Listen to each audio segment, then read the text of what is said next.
I want you to go onto michaelsavage.com, but I warn you, before you download this story, I warn you, if you're a depressed person, don't do it.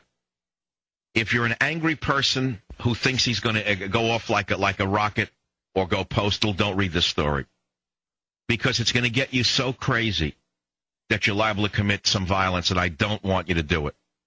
Violence only begets more violence. Racially charged murder trials getting scant national press. It's on michaelsavage.com. Christian and Newsom, that's a white couple, young couple. They were out on a dinner date in Knoxville, Tennessee. Nice kids, kids next door. Carjacked, kidnapped, tortured, raped, murdered, set on fire by a group of blacks. According to published news reports, the two were tortured at length while they were alive in each other's presence. They were then strangled and shot. I don't think I can even read this now. I don't know whether to cry or scream. Newsom's mutilated and burned remains were found along a railroad track the following day. 2 days later, Christian's battered and burned body was found in a trash bin. The suspects were quickly arrested and charged with carjacking, kidnapping, rape, premeditated murder, theft, and robbery. It's a gigantic story. Not covered. Wolf Blitzer, that empty piece of garbage. Wolf Blitzer, that thing that should never... I can get myself in real trouble right now if I actually told you what I think of these people. So I'll go on with the story. They're talking about the fact that the Associated Press wire stories on the killing were carried by Knoxville news outlets, CBS News and Fox News, but other major media wouldn't touch it at all. Search of the Nexus database found that the May 8th story on this website, aside from this one, no other major media outlets have reported the case. ABC, CBS, NBC, CNN, and the New York Times would not return calls. They wouldn't cover it.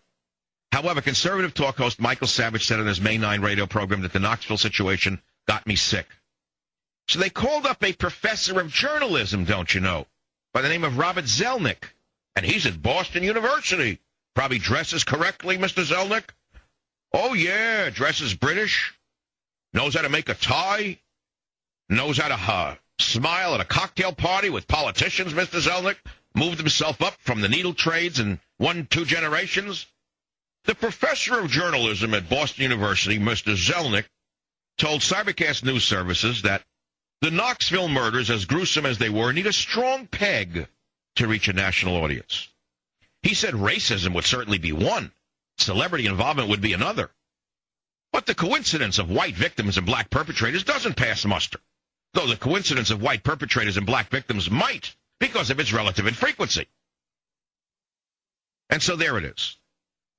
So Zelnick says the reason it hasn't been picked up is because it's not sexy.